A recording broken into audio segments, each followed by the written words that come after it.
پہلے طاغوت کا انکار کرو پھر اللہ پر ایمان لاؤ، تب ایمان معتبر ہے۔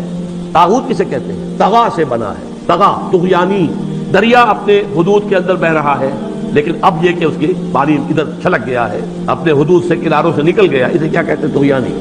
تو انسان کا اور جنوں کا مقام کیا ہے؟ وما خلقت الجن والانس الا لیعبدون، میں نے نہیں پیدا کیا جنوں اور انسانوں کو مگر اس لیے کہ میری بندگی کریں۔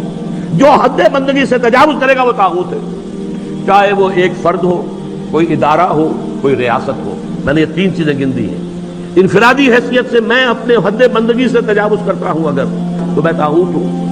کوئی ادارہ آپ نے بنایا ایسا جس میں لمیٹیشن نہیں ہے اللہ کے احکام کی، طاغوت ہے۔ ریاست آپ نے قائم کی، حاکمیت عوام کے لیے یا حاکمیت کسی ایک خاندان کے لیے، وہی طاغوت ہے۔ اس کی نفی، اس کا انکار، اس کے خلاف بغاوت کر کے ایمان لاؤ گے تو ایمان معتبر ہے۔